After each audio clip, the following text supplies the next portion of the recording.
Salut, c'est Stéphane. Alors, je voudrais vous interroger un petit peu aujourd'hui sur la faim que vous avez au moment du petit déjeuner.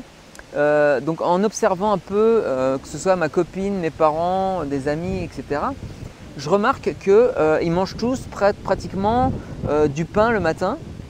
Et donc, ils se lèvent, ils prennent peut-être un café, un thé et du pain, des tartines, du beurre, etc. Et donc, ils ont toujours cette petite faim et même quand ils disent ah, j'ai pas trop faim, ils mangent quand même quelques tartines. Et ben, en fait, moi j'ai une astuce contre ça. Le problème, c'est que le pain, en fait, c'est très sucré. On ne s'en rend pas compte parce que le goût n'est pas forcément hyper sucré, mais c'est plein de glucose. Et donc, même si on n'a pas très faim, en fait, le corps, tout ce qui est sucré, il en aura toujours envie, même en dehors de la faim.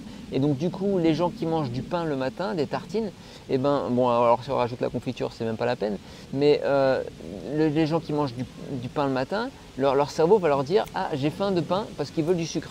Mais si vous changez votre régime du matin et que vous dites ok, le matin je vais prendre quelque chose de différent, je vais prendre soit des légumes, quelque chose de salé ou carrément des œufs. Les œufs c'est le mieux parce que les œufs c'est un indice glycémique de 0.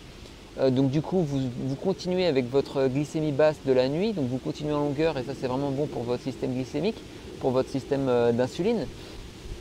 Donc voilà, vous ne pensez pas au pain, vous pensez à quelque chose de vraiment consistant. Si j'ai faim, je mangerai peut-être des œufs et des pommes de terre. Et si j'ai pas envie d'œufs et si j'ai pas envie de pommes de terre, c'est peut-être pas vraiment une faim, c'est une envie de sucre. Et là, en général, on a tendance à confondre.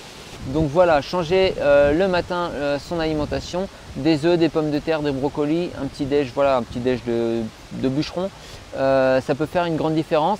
Et donc du coup, si vous n'avez pas faim, si vous n'avez pas envie de justement ces choses costauds là, si vous n'avez pas envie d'œufs ou choses comme ça, vous avez peut-être tout simplement pas vraiment faim. Et dans ce cas-là, vous repoussez le moment où vous allez manger et ça c'est très bénéfique.